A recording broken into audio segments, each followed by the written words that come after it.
আসসালামু আলাইকুম রহমতুল্লাহ। প্রিয় ভাইরা আমার, কেমন আছেন আপনারা সবাই? আশা করি ভালো আছেন।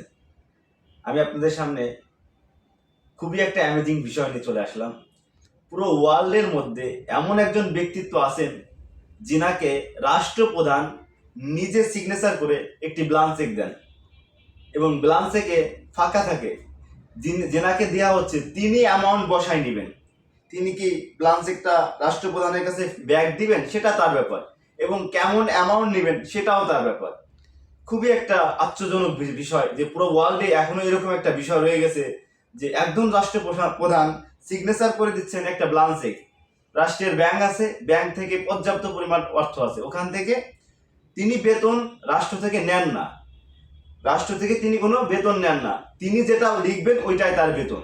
তাকে কোনো বেতন রাষ্ট্র থেকে দেওয়া হয় না। প্রিয় ভাইরা আমার, এখানে গুরুত্বপূর্ণ একটা বিষয় হচ্ছে, যেহেতু তিনি বেতন নেন না, তিনি বেতন চেয়ে নিবেন না, তিনি যেটা লিখে দিবেন সেটাই তার বেতন। এখন মূল বিষয়টা হচ্ছে এইখানে আল্লাহ তালাও কিন্তু আমাদের সাথে বড় ওয়াদা করছে, তোমরা আমার সাথে ব্যবসা করো। আল্লাহ তালা কোরআনের বিভিন্ন পরতে পরতে বলছেন যে তোমরা আমার সাথে বিজনেস করো। অর্থাৎ আল্লাহ তালার যে আদেশ আছে, যে নিষেধ আছে, যারা মুমিন মুসলিম দাবি করেন, আমরা প্রিয় ভাইরা যারা আমরা মুসলিম পরিবারে জন্ম নিয়েছি, মুসলিম হিসাবে দাবি করি, আমাদের উচিত আল্লাহ তালার যে ওয়াদা করেছেন আল্লাহ তালা যে আমি তোমাদেরকে একটা ব্লাঙ্ক চেক দিব, ওই ব্লাঙ্ক চেকটা আমি নিজে সিগনেচার করে দেবো।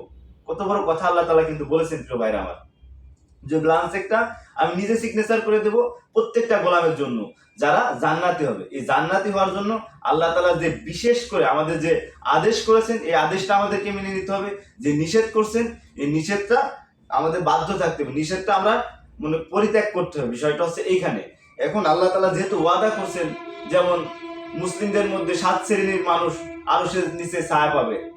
এখন আরশের নিচে যে ব্যক্তিগুলো ছায়া পাবে আমরা সবাই জানি, প্রত্যেকেই মুসলিম পরিবারে জন্মগ্রহণ নিলেই সে যে জান্নাতে চলে, বিষয়টা কিন্তু এরকম না। আল্লাহ তাআলা যিনি আদেশ করছেন, যে আদেশগুলো অক্ষরে অক্ষরে আমাদেরকে মানার চেষ্টা করতে হবে, এবং যে নিষেধগুলো করছেন প্রিয় ভাইরা সেটা পরিত্যাগ করতে হবে। এখন এই ব্লাঙ্ক চেকের যে বিষয়টা আসছে, ব্লাঙ্ক চেক আল্লাহ তাআলা নিজে সিগনেচার করে দেবেন।